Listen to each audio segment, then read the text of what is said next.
नमस्ते, मैं चंद्रशेखर आप सभी को मैं अपने चैनल डिलीजेंट एकेडमी में स्वागत करता हूं।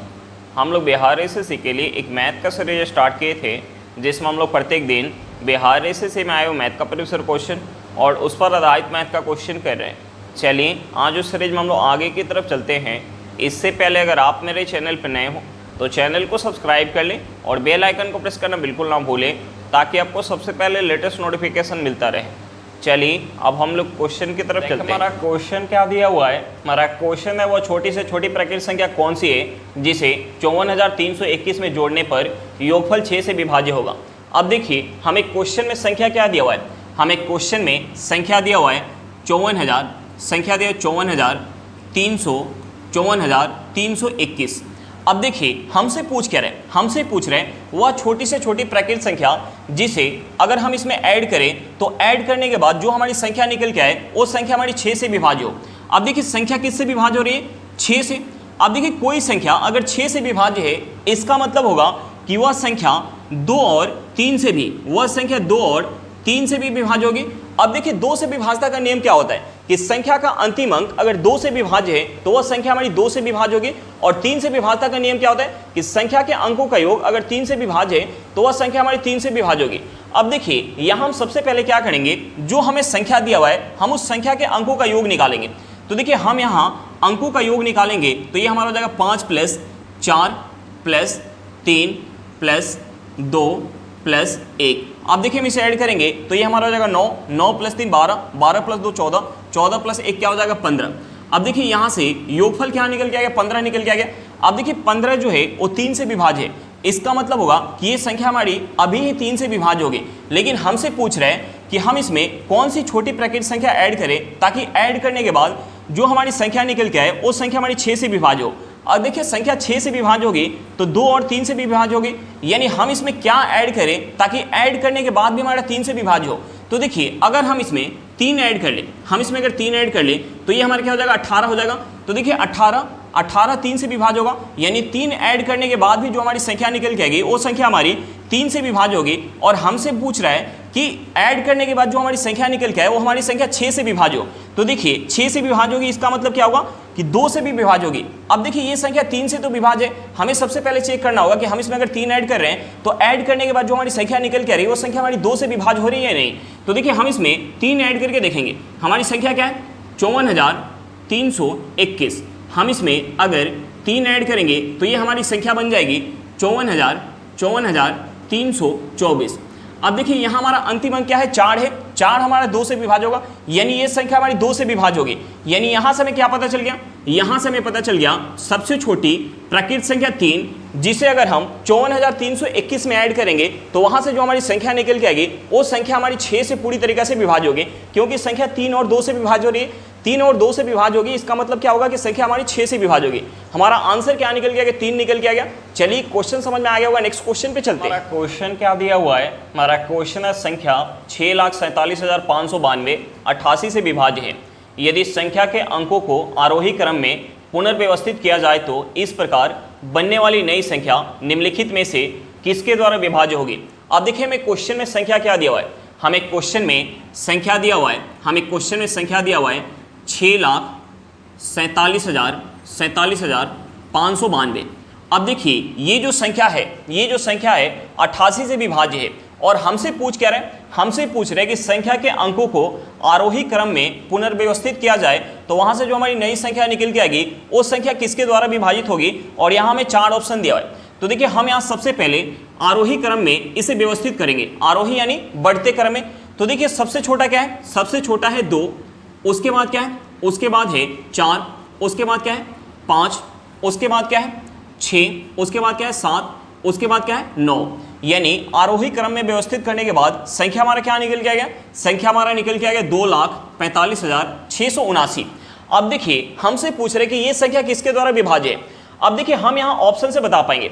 देखिए ऑप्शन ए में हमें क्या दिया 22। तो देखिए हम 22 को क्या लिख सकते हैं, हम इस 22 को लिख सकते हैं, हम इस 22 को लिख सकते हैं 11 × 2। अब देखिए 22 से अगर संख्या विभाज्य होगी इसका मतलब होगा कि संख्या हमारी 2 से भी विभाज्य होगी। अब देखिए 2 से विभाज्यता का नियम क्या होता है कि संख्या का अंतिम अंक अगर 2 से विभाज्य है तो वह संख्या हमारी 2 से विभाज्य होगी। अब देखिए यहाँ अंतिम अंक क्या है, 9 है, 9 हमारा 2 से विभाज्य नहीं होगा, यानी ये संख्या हमारी 2 से विभाज्य नहीं होगी। संख्या अगर 2 से विभाज्य नहीं होगी इसका मतलब होगा कि संख्या 22 से विभाज्य नहीं होगी, संख्या 66 से विभाज्य नहीं होगी और संख्या 44 से विभाज्य नहीं होगी। अब हमारा ऑप्शन 1 बच गया, हमारा ऑप्शन डी 3, यानी संख्या किससे विभाज्य होगी, 3 से विभाज्य होगी। अब देखिए हम यहाँ चेक कर लेते हैं कि संख्या हमारी 3 से विभाज्य है या नहीं। तो देखिए 3 से विभाज्यता का नियम क्या होता है कि संख्या के अंकों का योग अगर 3 से विभाज्य है तो वह संख्या हमारी 3 से विभाज्य होगी।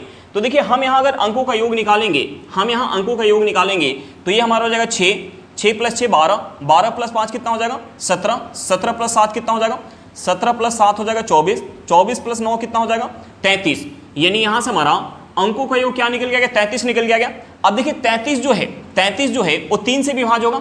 33 3 से कितने बार में विभाज्य होगा, 11 बार में, यानी ये संख्या हमारी किससे विभाज्य होगी, ये हमारी संख्या 3 से विभाज्य होगी। हमारा आंसर क्या निकल गया, 3 निकल गया। चलिए क्वेश्चन समझ में आ गया होगा, नेक्स्ट क्वेश्चन पे चलते हैं। हमारा क्वेश्चन क्या दिया हुआ है, हमारा क्वेश्चन है उस छोटी से छोटी संख्या के अंकों का योग क्या होगा जिसे 15, 18 और 36 से विभाजित करने पर प्रत्येक स्थिति में 9 शेष बचे और वह 11 से विभाज्य हो। तो देखिए हम सबसे पहले क्या करेंगे, हम जिससे संख्या को विभाजित करें हम उसका एलसीएम निकालेंगे। देखिए हम संख्या को किससे विभाजित करें, हम संख्या को 15, 18 और 36 से विभाजित करें तो हम सबसे पहले 15, 18 और 36 का हम एलसीएम निकालेंगे। हम सबसे पहले इनका एलसीएम निकालेंगे। अब देखिए एलसीएम निकालने के लिए हम क्या करते हैं, एलसीएम निकालने के लिए सबसे पहले सबसे बड़े नंबर का फैक्टर करते हैं। तो देखिए यहाँ सबसे बड़ा क्या है 36 है, तो हम 36 का फैक्टर करेंगे तो 36 का फैक्टर हो जाएगा 2 गुने 2 गुने 3 गुने 3 हो जाएगा। उसके बाद क्या है 18 है, तो 18 का फैक्टर करेंगे तो 18 का फैक्टर हो जाएगा 2 गुने 3 गुने 3, 2 गुने 3 गुने 3 है। अब देखिए उसके बाद हम 15 का फैक्टर करेंगे तो 15 का फैक्टर क्या हो जाएगा 3 गुने 5, 3 है, हमें 5 लेना होगा। अब देखिए हम यहाँ गुना करेंगे तो एलसीएम निकल के आ जाएगा। यहाँ तक हमारा क्या है, यहाँ तक हमारा है 36, 36 में अगर हम 5 से गुना करेंगे तो ये हमारा हो जाएगा 180। यहाँ से एलसीएम क्या निकल के आ गया, 180 निकल के आ गया, यानी 180 सबसे छोटा संख्या होगा, 180 सबसे छोटा संख्या होगा जिसे अगर हम इन तीनों से विभाजित करेंगे तो पूरी तरीके से विभाज्य हो जाएगा। लेकिन हमें क्वेश्चन में दिया हुआ है कि जब हम उस संख्या को 15, 18 और 36 से विभाजित कर रहे हैं तो शेष कितना बच रहा है प्रत्येक स्थिति में 9, और जब हम उस संख्या को 11 से विभाजित करें तो पूरी तरीके से विभाज्य हो जा रहे हैं। तो देखिए यहाँ से वह संख्या क्या हो जाएगी, यहाँ से वह संख्या हो जाएगी 180 गुने x + 9। अब देखिए इस संख्या को जब हम 15, 18 और 36 से विभाजित करेंगे तो प्रत्येक स्थिति में शेष क्या बचेगा, शेष बचेगा 9, और जब हम इस संख्या को 11 से विभाजित करेंगे तो ये संख्या पूरी तरीके से विभाज्य हो जाएगा। अब देखिए हम यहाँ x के जगह अगर हम कुछ भी रख ले तो ये संख्या 15, 18 और 36 से विभाजित करने पर शेष हमारा 9 बचेगा। लेकिन यहाँ x का मान हमारा कुछ भी रखने पर ये संख्या हमारी 11 से विभाज्य नहीं होगी। तो देखिए हम यहाँ x की जगह क्या रखें, ताकि ये संख्या हमारी 11 से पूरी तरीके से विभाज्य हो जाए। तो देखिए हम यहाँ अगर x की जगह हम यहाँ अगर पुट कर लें x इक्वल टू हम यहाँ पुट कर ले 6, तो देखिए 6 पुट करेंगे तो देखिए 180 में अगर हम 6 से गुना करेंगे तो ये हमारा हो जाएगा 1080, ये हमारा हो जाएगा 1080 प्लस का 9 हम इसे ऐड करेंगे तो ये हमारा हो जाएगा 1089। अब देखिए इस संख्या को अगर हम 15, 18 और 36 से विभाजित करेंगे तो प्रत्येक स्थिति में शेष कितना बचेगा, 9 बचेगा। और इस संख्या को जब हम 11 से विभाजित करेंगे तो ये संख्या हमारी 11 से पूरी तरीके से विभाज्य हो जाएगी। देखिए एक बार हम 11 से विभाजित करके देखते हैं। देखिए 11 से अगर हम इसे काटेंगे 11 9 99, शेष कितना बच जाएगा 9, फिर से हमारा हो जाएगा 99, 99 11 से जाएगा 9 बार में, यानी ये संख्या हमारी 11 से पूरी तरीके से विभाज्य हो रही है। अब देखिए हमें संख्या पता चल गया, संख्या कितना है, संख्या है 1089, और हमसे पूछ क्या रहे, संख्या के अंकों का योग पूछ रहे हैं। तो देखिए हम यहाँ से अगर अंकों का योग निकालेंगे तो ये हमारा हो जाएगा 1 + 0 + 8 + 9, हम इसे ऐड करेंगे तो ये हमारा कितना हो जाएगा, ये हमारा हो जाएगा 18, यानी यहाँ से अंकों का योग क्या निकल के आएगा, 18 निकल के आ गया। हमारा आंसर क्या निकल के आ गया, हमारा आंसर निकल के आ गया 18। चलिए क्वेश्चन समझ में आ गया होगा, नेक्स्ट क्वेश्चन पे चलते हैं। हमारा क्वेश्चन क्या दिया हुआ है, हमारा क्वेश्चन है बड़ी से बड़ी संख्या ज्ञात कीजिए जिससे 108, 124 और 156 को विभाजित करने पर समान शेषफल प्राप्त होता है। हमसे पूछ क्या रहे बड़ी से बड़ी संख्या। तो देखिए बड़ी से बड़ी संख्या निकालने के लिए हम क्या करेंगे, हम जिसको विभाजित करें हम उसका सबसे पहले अंतर निकालेंगे। जो हमारा अंतर निकल के आएगा हम उसका HCF निकालेंगे। जो हमारा HCF निकल के आएगा वही सबसे बड़ा संख्या होगा। तो देखिए हम जो है किसको विभाजित करें, हम विभाजित करें 108 को, दूसरा हमें दिया हुआ है 124, तीसरा हमें क्या दिया हुआ है, तीसरा हमें दिया हुआ है 156, तीसरा हमें दिया हुआ है 156। तो हम क्या करेंगे, सबसे पहले हम इन दोनों के बीच का अंतर निकालेंगे, उसके बाद हम इन दोनों के बीच का अंतर निकालेंगे। तो देखिए 124 में से 108 माइनस करेंगे तो ये हमारा कितना हो जाएगा, 16 हो जाएगा। और यहाँ अगर हम 156 में से 124 माइनस करेंगे तो ये हमारा कितना हो जाएगा, ये हमारा हो जाएगा 32। ये हमारा कितना हो जाएगा, 32 हो जाएगा। अब देखिए उसके बाद हम क्या करेंगे, इन दोनों के बीच का हम अंतर निकालेंगे। तो देखिए 156 में से अगर हम माइनस करेंगे 108 तो ये हमारा कितना हो जाएगा, ये हमारा हो जाएगा 48। अब देखिए अंतर निकालने के बाद जो संख्या हमारे निकल के आया हम उसका HCF निकालेंगे, यानी 16, 32 और 48 का हम HCF निकालेंगे। हम इसका HCF निकालेंगे तो देखिए हम यहाँ HCF निकालेंगे तो हम 32 को क्या लिख सकते हैं, हम 32 को लिख सकते हैं 16 गुने 2, 48 को क्या लिख सकते हैं 16 गुने 3, यानी यहाँ से HCF क्या आ जाएगा, यहाँ से HCF निकल के आ जाएगा 16। यानी सबसे बड़ी संख्या क्या होगी, 16 हो गई, जिससे अगर हम इन तीनों को विभाजित करेंगे तो प्रत्येक स्थिति में शेष क्या बचेगा, समान बचेगा। हमारा आंसर क्या निकल के आ गया, 16 निकल के आ गया। चलिए क्वेश्चन समझ में आ गया होगा, नेक्स्ट क्वेश्चन पे चलते हैं। देखिए हमारा क्वेश्चन क्या दिया हुआ है, हमारा क्वेश्चन 28 संख्याओं का औसत 77 है, पहली 14 संख्याओं का औसत 74 है और अंतिम 15 संख्याओं का औसत 84 है। 14वीं संख्या को हटा दिए जाने पर शेष संख्याओं का औसत ज्ञात करें। हमसे पूछ के रहे शेष संख्याओं का औसत पूछ रहे। तो देखिए शेष संख्याओं का औसत निकालने के लिए हमें सबसे पहले 14वीं संख्या निकालना होगा। अब देखिए हम 14वीं संख्या कैसे निकाल सकते हैं, हमें क्वेश्चन में टोटल 28 संख्या दिया हुआ है, टोटल 28 संख्या दिया हुआ है जिनका हमें औसत कितना दिया, जिनका हमें औसत दिया हुआ है 77। और हमें क्वेश्चन में क्या दिया, हमें क्वेश्चन में पहली 14 संख्या का हमें औसत दिया हुआ है। पहली 14 संख्या का हमें औसत कितना दिया, पहली 14 संख्या का हमें औसत दिया हुआ 74। और हमें क्वेश्चन में क्या दिया, हमें क्वेश्चन में अंतिम 15 संख्या का औसत दिया हुआ है। अंतिम 15 संख्या का हमें औसत कितना दिया, 84 दिया। तो देखिए हम यहाँ से 14वीं संख्या निकाल सकते हैं। टोटल 28 संख्या है जिनका हमें औसत कितना दिया, 77 दिया हुआ है, जिनका हमें औसत कितना दिया, 77 दिया। जब हम पहली 14 संख्या का औसत निकाल रहे हैं तो औसत कितना निकल के आ रहा है, 74 निकल के आ रहा है। तो देखिए 74 जो है 77 से कितना कम है, 74 77 से 3 कम है। और यहाँ टोटल संख्या कितनी है, 14 है। तो देखिए -3 में 14 से गुना करेंगे तो ये हमारा कितना हो जाएगा, माइनस का 42 हो जाएगा। अब देखिए जब हम अंतिम 15 संख्या का औसत निकाल रहे हैं, जब हम अंतिम 15 संख्या का औसत निकाल रहे हैं तो औसत कितना निकल के आ रहा है, 84 निकल के आ रहा है। और टोटल 28 संख्या का औसत कितना है, 77। तो देखिए 77 से 84 जो है वो कितना ज़्यादा है, 7 ज़्यादा है। कितना ज़्यादा है, 7 ज़्यादा है। और यहाँ जो है टोटल संख्या कितनी है, 15 है। यहाँ टोटल संख्या 15 है। तो देखिए प्लस के साथ में अगर हम 15 से गुना करेंगे तो ये हमारा हो जाएगा प्लस का 105। अब देखिए हम इसे ऐड करेंगे, हम इसे ऐड करेंगे तो ये हमारा हो जाएगा प्लस का 63। ये हमारा हो जाएगा प्लस का 63। तो देखिए यहाँ से 14वीं संख्या हो जाएगी 77 प्लस का 63। अब देखिए हमसे पूछ क्या रहे, हमसे पूछ रहे कि जब 14वीं संख्या को हटा दिया जाए तो शेष संख्या का औसत क्या होगा। तो देखिए 14वीं संख्या कितना है, 77 प्लस का 63। और टोटल 28 संख्या का औसत हमें क्वेश्चन में कितना है, 77 दिया है। तो देखिए जब 14वीं संख्या को निकालेंगे तो देखिए 14वीं संख्या औसत 77 रखने के लिए अपने लिए 77, बाकी के शेष संख्या को 63 दिए। तो देखिए जब हम इस संख्या को निकालेंगे तो जो शेष संख्या को दी है उस संख्या से 63 अपना लेके निकलेगी। यानी इस 63 को शेष संख्या में बराबर बराबर बांट के और हम 77 में से माइनस करेंगे तो शेष संख्या का हमारा औसत निकल के आ जाएगा। शेष संख्या का औसत हो जाएगा 77 माइनस 63 को हम शेष संख्या में बांटेंगे, 63 को शेष संख्या में बांटेंगे तो देखिए शेष संख्या कितना है, टोटल संख्या है 28 और एक संख्या को निकाल देंगे तो शेष संख्या कितना बच जाएगा, शेष संख्या बच जाएगा 27। अब देखिए हम इसे अगर 9 से काटेंगे तो 9 से 63 कितने बार में जाएगा, 7 बार में। और 9 से 27 कितने बार में जाएगा, 27 जाएगा 3 बार में। हम यहाँ से इसे लिख सकते हैं, हम यहाँ से इसे लिख सकते हैं 77 माइनस अब देखिए हम इसे अगर दशमलव में चेंज करेंगे तो 3 से अगर हम इसे काटेंगे, 3 से अगर हम इसे काटेंगे 7 को, तो ये कितने बार में जाएगा? 2 बार में। हाथ में एक दशमलव लगाएंगे, एक जीरो आएगा। अब देखिए हमारा कितना बन जाएगा? 10 बन जाएगा। 10 को अगर हम 3 से काटेंगे तो ये कितने बार में जाएगा? 3 बार में जाएगा। अब देखिए हम यहाँ से अगर माइनस करेंगे तो ये हमारा हो जाएगा, ये हमारा हो जाएगा 74.7, यानी शेष संख्या का औसत क्या निकल के आ गया? 74.7 निकल के आ गया। हमारा आंसर क्या निकल के आ गया? 74.7 निकल के आ गया।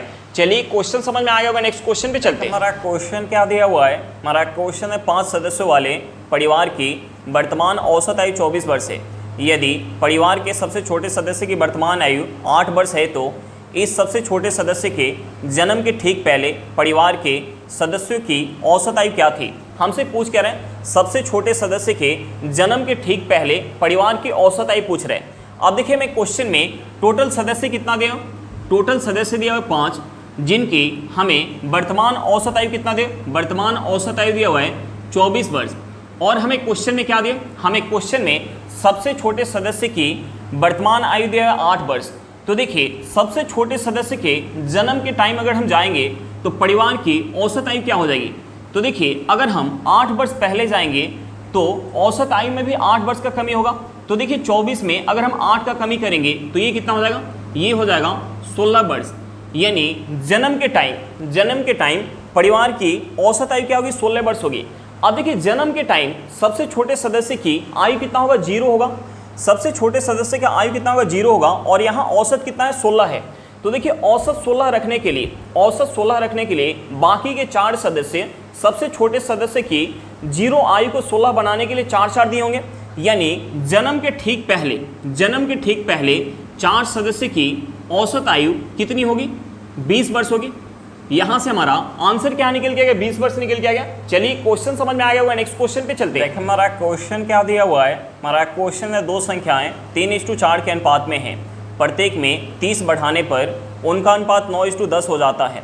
संख्याओं का योगफल है। हमसे पूछ क्या रहे हैं? दोनों संख्याओं का योगफल पूछ रहे हैं। अब देखिए मैं क्वेश्चन में क्या दिया? हमें क्वेश्चन में दोनों संख्या का रेशियो दिया है। हमें रेशियो कितना दिया? 3:4 दिया।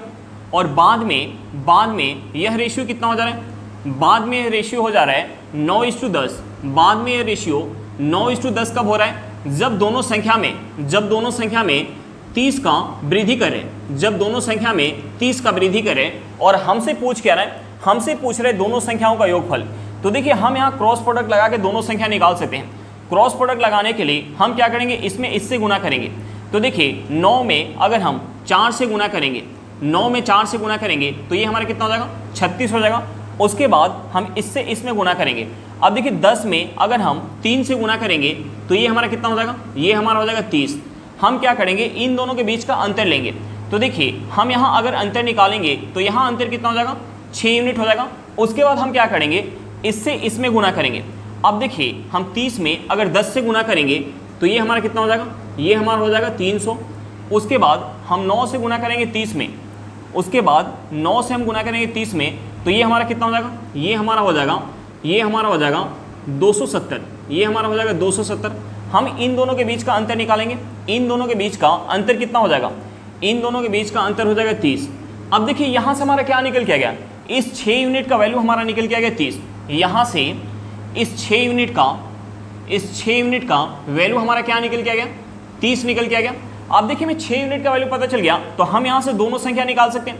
एक संख्या हमारी 3 यूनिट है तो दूसरी संख्या कितना है? 4 यूनिट है। और हमसे पूछ क्या रहे हैं? दोनों संख्या का योगफल पूछ रहे हैं। तो देखिए हम यहाँ से अगर योगफल निकालेंगे तो यहाँ से योगफल कितना हो जाएगा? 7 यूनिट। हमें 6 यूनिट का वैल्यू पता है तो हम यहाँ से 7 यूनिट का वैल्यू निकाल सकते हैं। 7 यूनिट का वैल्यू कितना हो जाएगा? 6 यूनिट का वैल्यू 30 है तो 1 यूनिट का वैल्यू कितना हो जाएगा? 5 हो जाएगा। 1 यूनिट का वैल्यू 5 होगा तो 7 यूनिट का वैल्यू कितना हो जाएगा? 35 हो जाएगा। यानी यहाँ से दोनों संख्या का योगफल क्या निकल के आ गया? दोनों संख्या का योगफल निकल के आ गया 35। हमारा आंसर क्या निकल के आ गया? 35 निकल के आ गया। चलिए क्वेश्चन समझ में आ गया होगा, नेक्स्ट क्वेश्चन पे चलते हैं। देखिए हमारा क्वेश्चन क्या दिया हुआ है? हमारा क्वेश्चन है ए ने 54,000 रुपये की पूंजी के साथ एक व्यवसाय शुरू किया और उसने बी तथा सी को क्रमशः 4 और 6 महीने के बाद इस व्यवसाय में शामिल किया। वर्ष के अंत में लाभ को 1:4:5 के अनुपात में विभाजित किया गया। बी और सी द्वारा निवेश की गई पूंजी के बीच कितना अंतर है? हमसे पूछ क्या रहे? बी और सी के पूंजी के बीच का अंतर पूछ रहे। अब देखिए मैं क्वेश्चन में क्या दिया? हमें क्वेश्चन में लाभ का रेशियो दिया, हमें क्वेश्चन में ए, बी और सी के हमें लाभ का रेशियो दिया, हमें लाभ का रेशियो कितना दिया, हमें लाभ का रेशियो दिया हुआ है 1:4:5 दिया हुआ है।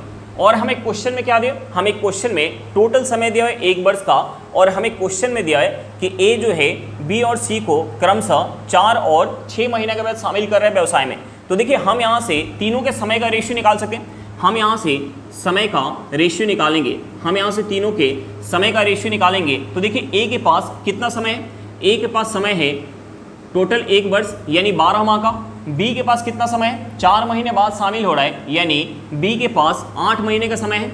अब देखिए सी जो है 6 महीने बाद शामिल हो रहा है यानी सी के पास कितना समय होगा 6 महीने का। हम इसे अगर 2 से काटेंगे तो 2 से 12 जाएगा 6 बार में, ये चला जाएगा 4 बार में और ये चला जाएगा 3 बार में। अब देखिए यहाँ से हमारा समय का रेशियो निकल के आ गया।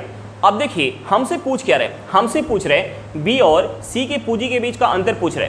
तो देखिए अगर हमें पूंजी का रेशियो पता चल जाए तो हमें क्वेश्चन में ए का पूंजी दिया हुआ है तो हम वहाँ से बी और सी के पूंजी के बीच का अंतर बता पाएंगे।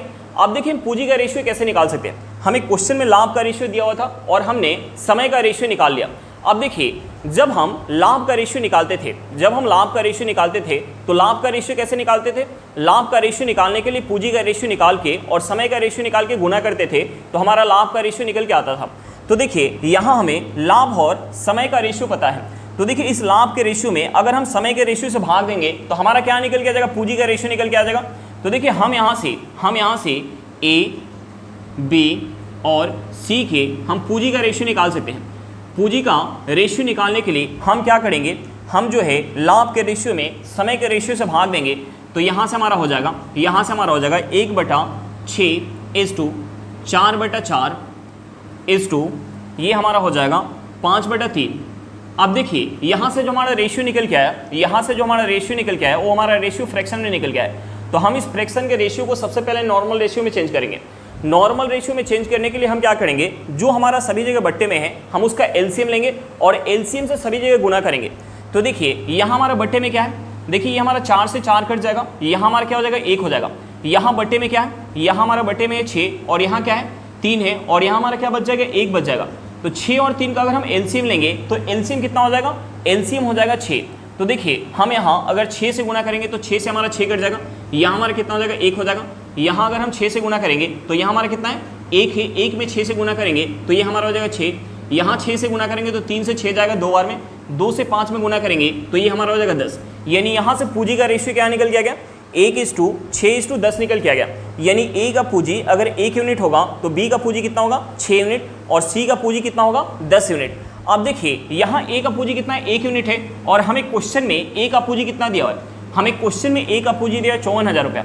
अब देखिए इस 1 यूनिट का वैल्यू हमें क्वेश्चन में 54,000 रुपया दिया हुआ है, 1 यूनिट का वैल्यू हमें क्वेश्चन में 54,000 रुपया दिया है और हमसे पूछ क्या रहे हैं, हमसे पूछ रहे हैं बी और सी के पूंजी के बीच का अंतर।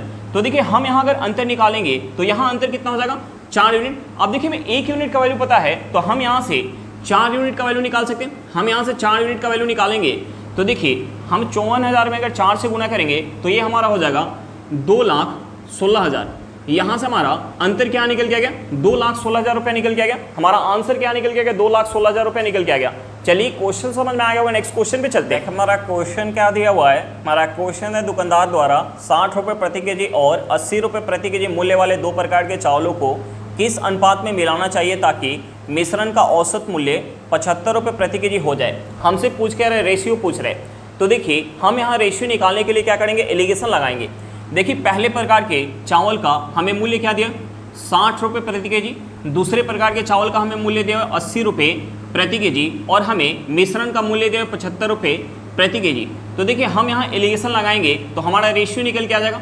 अब देखिए एलिगेशन जब हम लगाते हैं तो बड़े में से छोटे को माइनस करते हैं। तो देखिए 80 में से 75 माइनस करेंगे तो ये हमारा कितना हो जाएगा 5 हो जाएगा। उसके बाद 75 में से अगर हम 60 माइनस करेंगे तो ये हमारा कितना हो जाएगा 15 हो जाएगा। हम इसे अगर 5 से काटेंगे तो ये 1 बार में जाएगा और ये चला जाएगा 3 बार में। यानी यहाँ से रेशियो क्या निकल के आ गया 1:3। हमारा आंसर क्या निकल के आ गया 1:3 निकल के आ गया। चलिए क्वेश्चन समझ में आ गया, वो नेक्स्ट क्वेश्चन पे चलते हैं। क्या दिया हुआ है, हमारा क्वेश्चन है ए अपनी आय का 18% बचाता है। यदि उसकी आय में 41% की वृद्धि होती है और फिर भी वह उतनी ही धनराशि बचा पाता है तो उसके व्यय में कितने प्रतिशत वृद्धि हुई। हमसे पूछ के रहा है व्यय में प्रतिशत वृद्धि पूछ रहा है। अब देखिए मैं क्वेश्चन में दिया कि ए जो है अपनी आय का 18% बचाता है, तो हम यहाँ से ए के इनकम, एक्सपेंडिचर और सेविंग का रेशियो निकाल सकते हैं। हम यहाँ से ए के इनकम, एक्सपेंडिचर और सेविंग का रेशियो निकाल सकते हैं। देखिए हमने मान लिया कि ए की जो इनकम है, हमने मान लिया कि ए की जो इनकम है वो 100 रुपये है। तो देखिए मैं क्वेश्चन में दिया कि 18% बचाता है, तो देखिए 100 का अगर हम 18% निकालेंगे तो ये कितना हो जाएगा 18 रुपये, यानी 100 रुपये में से 18 रुपये बचाएगा, यानी खर्च कितना करेगा, खर्च करेगा 82 रुपया, बचाएगा कितना 18 रुपया। अब देखिए मैं क्वेश्चन में आगे क्या दिया, हमें क्वेश्चन में आगे दिया हुआ है कि आय में 41% की वृद्धि होती है। तो देखिए आय पहले कितना था 100 रुपया, 41% का वृद्धि होगा तो 100 का 41% निकालेंगे तो ये हमारा हो जाएगा 41, यानी 41 रुपये के वृद्धि के बाद आय कितना हो जाएगा 141 रुपया। और हमें क्वेश्चन में दिया हुआ है, हमें क्वेश्चन में दिया है कि बचत जो है पहले बराबर है, यानी पहले बचत कितना था 18 रुपया, तो अभी भी बचत कितना है 18 रुपया ही है।